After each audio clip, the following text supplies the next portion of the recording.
Tapi yang namanya agama itulah indahnya agama. Ad-dinun nasihah, agama itu adalah saling nasihat menasihati. Wa tawasau bil haqqi wa tawasau bis sabar. Selalu memberikan nasihat terhadap kebenaran dan selalu memberikan nasihat terhadap kesabaran. Karena Bapak dan Ibu, terutama saudara Hafiz, berumah tangga ini adalah sesuatu yang mungkin barangkali jauh teori daripada praktek. Maka kalau Bapak dan Ibu dibukukan kehidupan rumah tangga kita masing-masing, mulai dari awal proses kita kepingin menikah, kemudian saat menikah, kemudian setelah menikah, rasa-rasanya buku itu tak bisa kita bayangkan seperti apa tepatnya. Betul tak kira-kira Bapak dan Ibu? Bu, Ibu kira-kira kalau diceritakan proses Ibu menikah dengan suami itu kira-kira panjang gak ceritanya? Panjang sekali. Dan rasa-rasanya itulah namanya hidup berumah tangga. Maka Bapak dan Ibu, karena memang kehidupan berumah tangga ini adalah kehidupan yang cukup sangat lama, Bapak dan Ibu, maka rasa-rasanya bagi kita, atau terutama bagi saudara Hafiz yang rencananya ingin berumah tangga, setidaknya ada beberapa modal penting yang mesti kita miliki supaya rumah tangga kita ini betul-betul sampai ke tujuan. Jangan sempat karam di tengah jalan. Karena Bapak dan Ibu, mohon maaf, ini situasi yang hari ini Bapak dan Ibu cukup menjadi prihatin kita menengoknya Bapak dan Ibu. Baru menikah 1 bulan langsung cerai. Itu baru sekitar 3 hari yang lalu Bapak dan Ibu keluar di TikTok, masuk di WA. Bapak dan Ibu, datanglah perempuan 4 orang, mohon maaf, senang-senang, senyum-senyum. Perempuan ini baru berumur sekitar 25 sampai 30. Rupanya Kementerian, mohon maaf, Pengadilan Agama memberikan kemudahan kepada orang yang ingin bercerai bisa gratis dengan catatan ada SKTMH. Ya Bu, ternyata mohon maaf ini sudah menjadi viral sekali, sudah terbiasa. Padahal mohon maaf, sebelum mereka menikah itu janji mereka itu suci sekali. Janji mereka itu dalam sekali, bahkan dalam keinginan mereka, kaulah bulanku, kaulah bintangku, kaulah hidupku, kaulah matiku. Kalau dalam bahasa kita Bapak dan Ibu, mohon maaf, rasa-rasanya pada saat ketika mau proses akad nikah, ya Samsuddin, iya Pak, aku nikahkan engkau dengan anak kandungku Sianu bin Sianu dengan maharnya seperangkat alat sholat tunai. Saya terima nikah Sianu bin Sianu dengan maharnya seperangkat alat sholat tunai. Resmi saya menikah, ijab qabul telah terlaksana, sah dikatakan oleh saksi. Pasti keinginan saya, berharap yang memisahkan keluarga itu adalah cuma kematian. Tapi ternyata Bapak dan Ibu, banyak orang yang hari ini belum sempat lagi mati salah satunya, tahu-taunya di tengah perjalanan sudah terjadi perceraian. Saya Bapak dan Ibu mohon maaf, situasi kita hari ini teringat saya, walaupun memang saya tidak kenal almarhum orang tua dari saudara Muhammad Hafiz. Saya terbiasa Bapak dan Ibu ketika masuk dalam satu lokasi, memang melihat situasi sekelilingnya. Saya tengok itu ada foto. Itu foto. Itu yang duduk itu siapa? Oh, Pak. Yang duduk itu siapa? Adik, Pak. Akbil. Ya, itu, yang perempuan tuh. Oh, mama tuh. Yang digendong itu adek. Ya. Yang di sampingnya? Samping mana nih, Pak? Itu, sebelah sini. Oh, saya tuh. Nah, yang sebelah sana? Almarhum Papa, Pak. Oke. Tapi mohon maaf, di sana ada gambar almarhum Papa.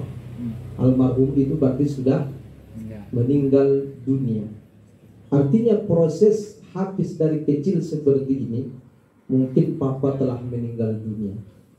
Berhasil Mama menghantarkan Hafiz sampai hari ini dan bahkan ingin melangsungkan hidup berumah tangga. Ini luar biasa. Jadi penting menjadi evaluasi kita. Karena Bapak dan Ibu mohon maaf, yang menjadi renungan kita hari ini terutama saudara Hafiz ini Pak RT, lamanya deh. Pak RT 15 menit. Berarti 5 menit lagi. Oke, Ustadz memang kadang-kala takut Ustadz tuh. Tapi dari perasaan Ustadz malam hari ini diberikan kewenangan sama saya untuk ceramah sepuas-puasnya. Karena setelah Ramadan ini baru saya ceramah, Pak. Ya, setelah saya kemarin khutbah Idul Fitri, pulang kampung, saya khutbah di kampung sholat Jumat, kemudian sampai ke Pekanbaru, ini tausiah saya perdana, Pak. Jadi rasa-rasanya kalau perdana ini cuma 15 menit, itu namanya makan gaji kita, Pak. Minimal diambillah sedikit, ada 45 menit lah ya, Bu ya. 45 menit, agak berbeda dengan Ustadz Abdul Somad. Kalau Abdul Somad kan 1 jam 60 menit.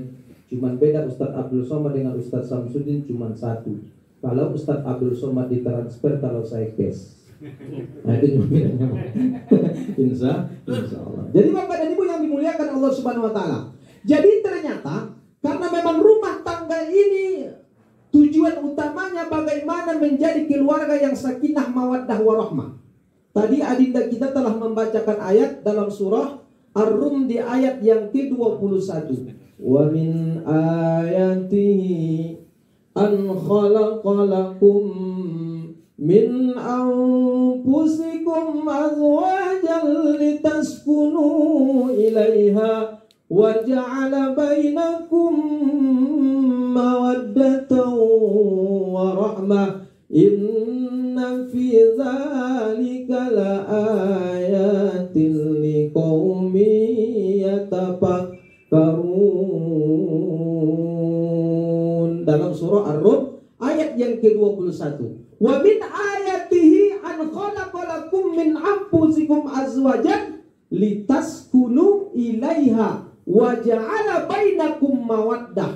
Di sana ada kalimat 3 penekanan yang Allah sampaikan kepada kita. Yang pertama litaskunu.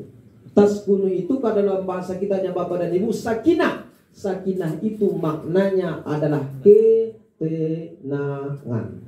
Saya tanya kepada Hafiz, malam ini udah menikah belum? Belum.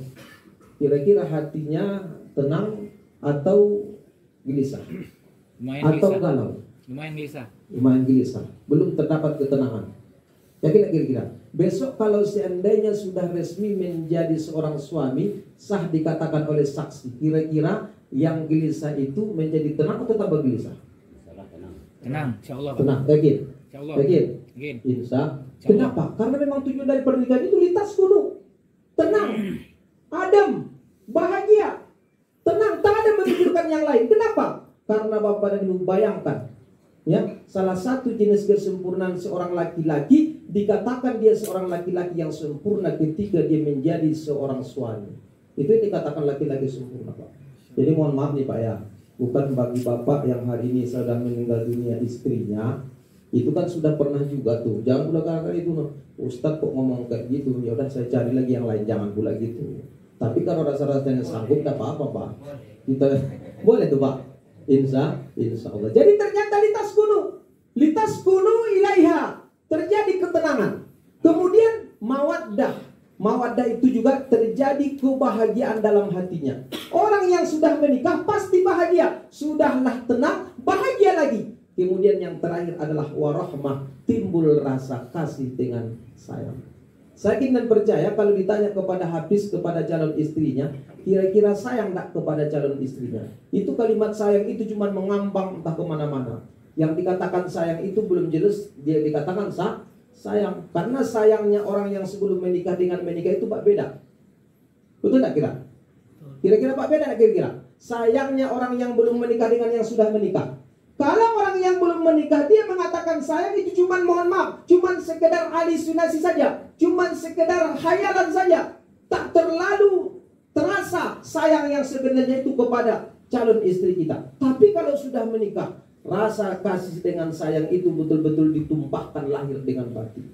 Maka Bapak dan Ibu, orang yang apabila sudah menikah berbeda dengan orang yang belum menikah. Kalau seorang suami memandang wajah istrinya kalau sudah menikah Bapak dan Ibu, itu termasuk nilainya adalah ibadah. Begitu juga seorang istri memandang wajah suaminya, itu juga dikatakan ibadah. Tapi kalau sebelum menikah, kita memandang seorang wajah perempuan yang bukan muhrimnya kita berlama-lama, kira-kira jadi ibadah atau jadi dosa, Pak? Itu kalau sekali katanya kan boleh. Ya Pak, menengok cewek tuh kita tengok. Astagfirullahaladzim. Rupanya dibukanya ya Pak jarinya Pak. Rupanya astagfirullahaladzim. Itu kalau sekali. Tapi kalau berlama-lama ini akan jadi, nggak jadi ibadah, menjadi dosa, bahkan menjadi itu kotoran batin dalam diri kita Pak. Maka mohon maaf, ini penting. Tapi kalau sudah menikah Bapak-bapak, hari ini sudah menjadi seorang suami, ketika istri memandang wajah suaminya berlama-lama, itu nilainya seperti menunaikan ibadah umroh. Bu, ibu memandang wajah suami, mohon maaf, mau tidak berlama-lama atau sebentar? Muak di Pak Ustaz menengok wajah suami. Nah, kalau ibu sudah muak menengok wajah suami, apalagi suami menengok wajah istri. Maka yang pertama, yang menumbuhkan rasa nyaman itu dalam rumah tangga, pandang memandang, damping mendampingi, sebenarnya bukan suami, diawali dengan istri yang soleha. Kenapa? Karena Bapak dan Ibu, karena kan perempuan itu adalah zina, perhiasan. Maka upayakan bagi seorang ibu, seorang istri, utamakan yang berhias itu bukan orang lain kepada orang lain, akan tetapi kepada suami sendiri. Ini enggak. Kalau kepada orang lain itu mohon maaf tabarakallah. Kadang-kadang untuk mempersiapkan bajunya saja tak bisa tidur Pak tengah malam. Besok mau pesta ke pastas Allah. Mana kira-kira baju yang saya pasang? Tapi pas ketika mau menunggu kedatangan suami, jangankan baju dulu, mohon maaf, wajah pun hitam semuanya. Datang suami dari kejauhan dalam hatinya, saya kepingin tenanglah dalam rumah ini. Pas ketika menengok wajah istriku, pasti aku bahagia. Rupanya pas dibuka pintu, assalamualaikum. Datanglah istrinya, waalaikumsalam. Pas dibuka Bapak dan Ibu, terasa baunya bau apitson. Bau apit, ditengok bajunya bukan baju yang ke paskas auri itu, bukan baju yang ke uir, bukan baju yang ke Ramayana. Ditengok bajunya baju partai. Ternyata mohon maaf, untuk menyambut kedatangan suami dipakai baju. Rasa-rasanya kalau ada orang yang seperti itu tak membuat nyaman dalam hidup berumah tangga. Maka mohon maaf, ini penting saya sampaikan kepada saudara Hafiz, modal dalam rangka menjadikan rumah tangga menjadi keluarga sakinah mawaddah warahmah. Di malam hari ini ada 3 modal yang saya sampaikan. Ya, modal itu bukan harta Pak, bukan harta, bukan jabatan, bukan kedudukan yang mesti kita miliki. Modal kita dalam rangka hidup berumah tangga, modal yang pertama yang mesti kita miliki dalam rangka menghantarkan keluarga kita menjadi keluarga yang sakinah mawaddah warahmah adalah modal ilmu pengetahuan. Saya kira percaya Hafiz ini adalah orang yang berilmu. Tapi maksud ilmu pengetahuan di sini adalah bukan ilmu pengetahuan yang sifatnya umum Pak, akan tetapi ilmu pengetahuan agama. Maka mohon maaf, salah satu yang membantengi rumah tangga kita Bapak dan Ibu dari ajang kehancuran, ketika dalam rumah tangga itu ada pendidikan agama yang dimiliki oleh calon suami atau calon istri.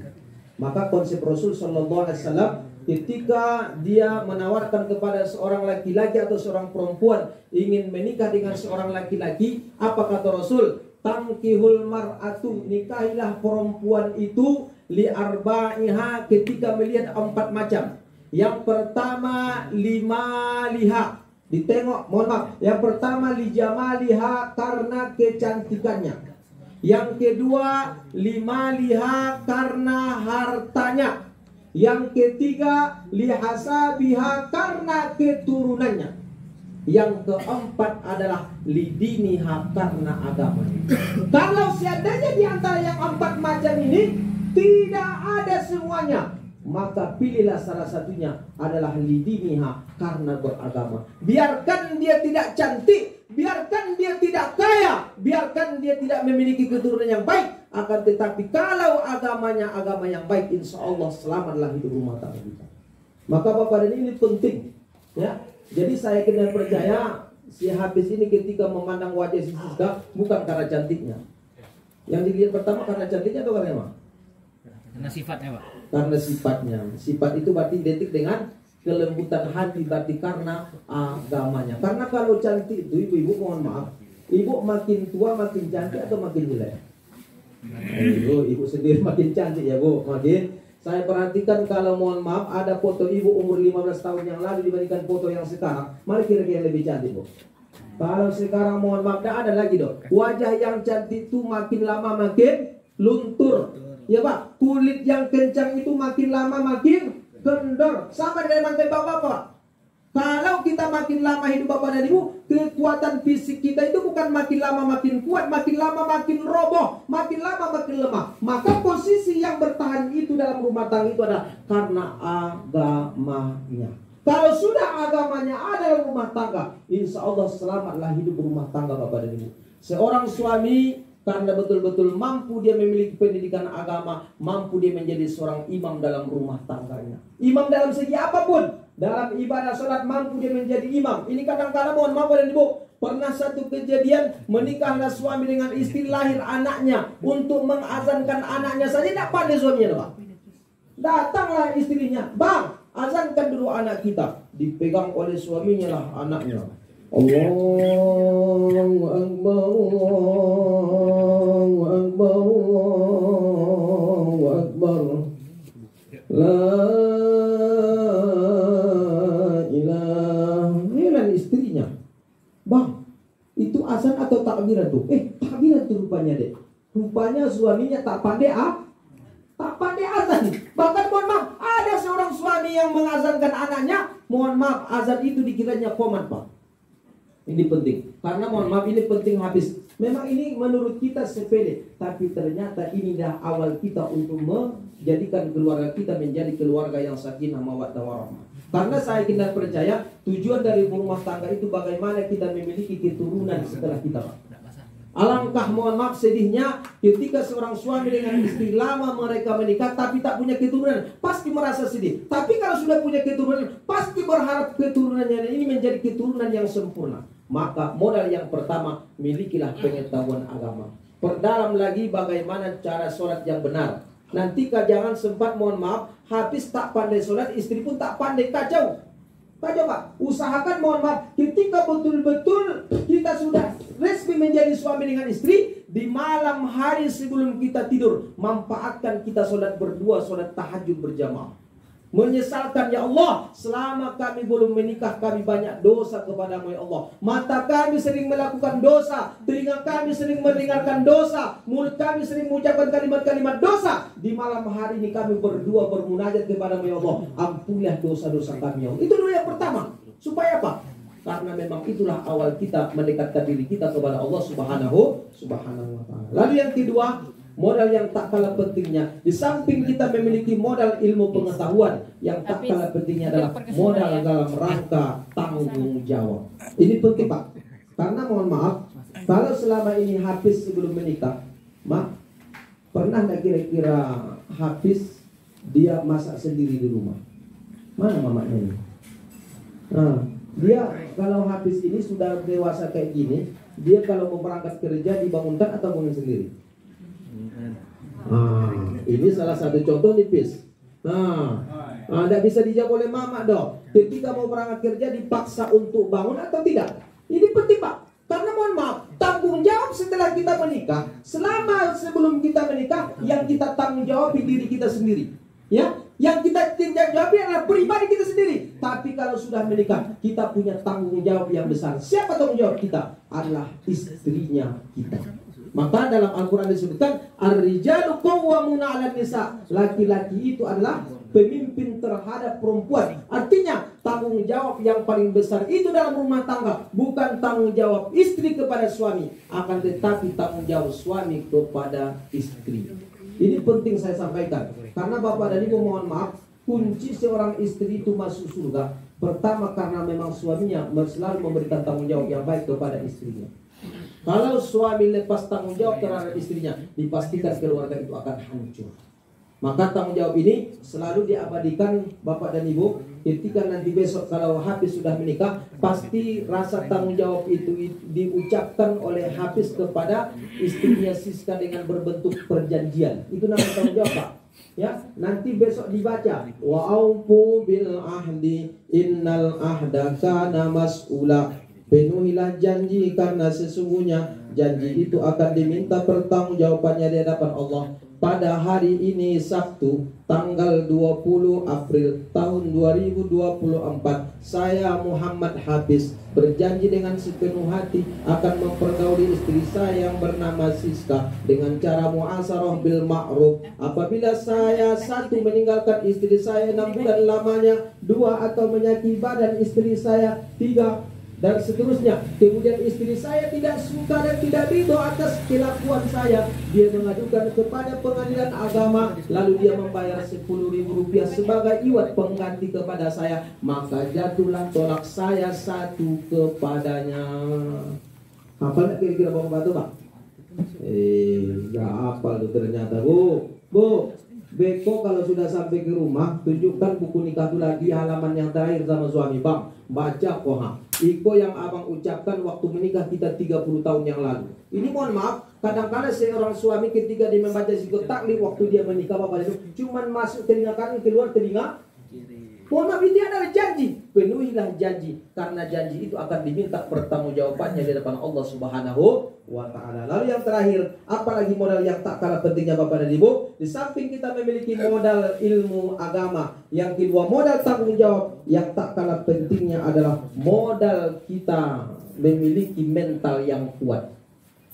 Ini penting, Pak, karena mohon maaf, perempuan itu paling sulit diatur. Saya tanya kepada Bapak dan Ibu, terakhir kepada semua, yang mengatur dalam rumah tangga itu istri atau suami? Suami atau istri, Bu? Nah, Ibu tidak bisa jawab. Suami. Yang diatur oleh suami itu dirinya sendiri atau istrinya? Artinya mohon maaf, yang diatur itu pertama adalah dirinya, yang kedua adalah istrinya. Istri ini Bapak dan Ibu, kalau kita baca dalam sejarah Bapak dan Ibu, seorang wanita itu dijadikan oleh Allah, diambil dari bara bahagian tubuhnya Nabi Adam yang disebut dengan tulang sulbi yang sebelah kiri. Tulang sulbi itu, kalau ada orang kesehatan menyebutkan Bapak dan Ibu, tulang sulbi itu berasal dari tulang yang bengkok. Berarti banyak wanita itu hatinya yang bengkok-bengkok. Ini penting nih. Artinya apa? Kita sebagai seorang suami, kalau sudah seorang wanita berasal dari tulang yang bengkok, wajib hukumnya kita luruskan. Bagaimana cara kita meluruskan tulang bengkok ini? Apakah langsung dipaksakan atau tidak, Bapak Ibu? Kalau langsung dipaksakan pasti patah. Maka banyak seorang suami mengatakan, istri mengatakan kepada suaminya, Bang, ceraikanlah aku, Bang. Nggak tahan aku hidup dengan abang. Abang dulu janjiin sesama aku akan dibahagiakan ini seterusnya. Ternyata tidak bisa seperti itu. Bu, maka upayakan, mohon maaf Hafiz, ini penting. Ketika kamu menjadi seorang suami besok terhadap istrimu, usahakan memberikan betul-betul mental itu diberikan kepada Hafiz untuk memberikan nasihat kepada sang istri. Karena apapun ceritanya, kalau seandainya istri yang salah, yang lebih salah itu adalah suami. Tentunya kira-kira Bu, yang duluan salah itu suami atau istri? Pasti duluan salah itu adalah suami, bukan istri. Kalau ada istri yang tidak mau sholat, itu berawal dari suami yang tidak pernah mau sholat. Betul tidak, Bu? Pasti seperti itu. Tapi kalau suami rajin sholat, suami rajin baca Quran, suami rajin bersedekah, dipastikan istrinya akan sami'na wa ata'na. Ya Bapak dan Ibu, kenapa? Kunci pertama dalam rumah tangga itu adalah di tangan sang suami. Bapak dan Ibu yang dimuliakan oleh Allah Subhanahu wa taala, mungkin barangkali tausiah ini memang agak terlalu mengajari rasa-rasanya, Pak. Tapi yang saya bayangkan ini Bapak dan Ibu, bukan kepada Bapak dan Ibu yang saya ajarin, akan tetapi yang saya sampaikan, apa yang menjadi niat saya adalah menyampaikan kepada saudara Hafiz. Karena pesan dari Bunda tercinta, Ustadz, berumah tangga ini kan berat. Tolong dulu berikan pemahaman kepada anakku, karena dia ingin melaksanakan pernikahan. Mungkin dengan wasilah lidah saya disampaikan, dan mudah-mudahan ini membekas dalam hatinya Hafiz, dan mudah-mudahan nanti dapat diaplikasikan dalam hidup berumah tangga, dan mudah-mudahan keluarga Hafiz dengan Siska yang insya Allah besok akan menikah menjadi keluarga yang sakinah, mawaddah, warahmah. Amin. Amin ya Allah ya Rabbal alamin. Mungkin